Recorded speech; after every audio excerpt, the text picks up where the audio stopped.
It was my last week working at an Italian restaurant. It was a half pizzeria, half Italian restaurant, so my duties would switch from shift to shift.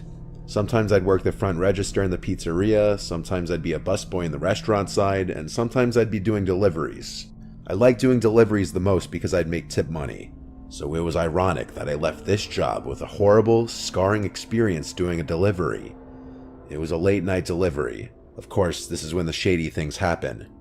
We got an order for 3 specialty pizzas. It was a big order, probably like $70 worth of pizza.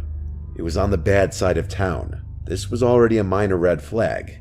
Good thing I drove a crappy old Civic and wouldn't draw any negative attention out in that area, or so I thought. It was a 15-minute drive at least, and when I got to the house, I went up to ring the bell.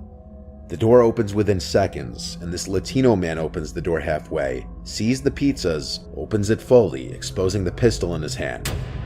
I'm not a gun person, but if I had to guess, I'd say it was a Colt 45, but I wasn't really paying attention to what kind of gun it was. My heart basically dropped out of my ass at the first sight of it and realizing the situation. Then 2 more Latino men came to the door and grabbed me while the first one still had me at gunpoint. They were yelling in Spanish at each other. Then the guy with the gun says in broken English, "Give me all of your stuff." I said okay, as I could barely breathe or speak due to my panic. I grabbed my wallet, which was all I could really offer him. He then yelled, "Phone," and I gave him my phone as well. It was a Motorola Razr, the iPhone of the 2000s pretty much. One of them even forcibly grabbed my wrist and yanked off my watch. Thankfully, it wasn't an expensive watch.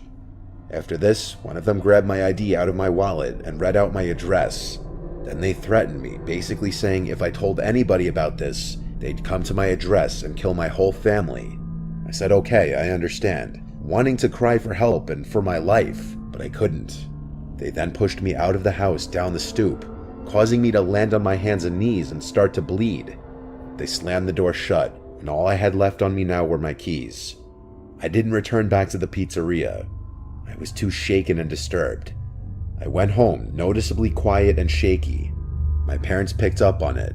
They also saw my scuffed up shorts and my bloody knees. They knew something was wrong, and they tried prying it out of me. I had to tell them the truth. I told them I was robbed at gunpoint on a delivery, and they had our address and threatened to come kill us if I reported them.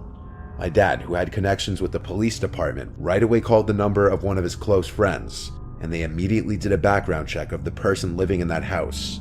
His name was Rodrigo. He had 4 prior felony convictions.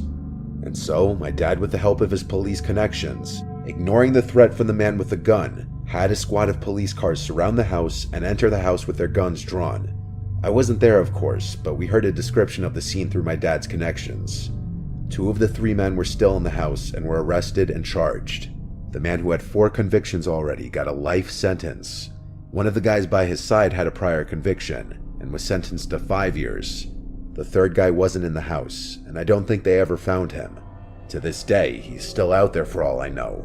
And on several occasions since then, I've woken up to sounds from outside when the windows are open, like footsteps on the side walkway to the backyard, or the gate swinging open and closed. It could just be my imagination or being paranoid, but I do still worry for my and my family's well-being.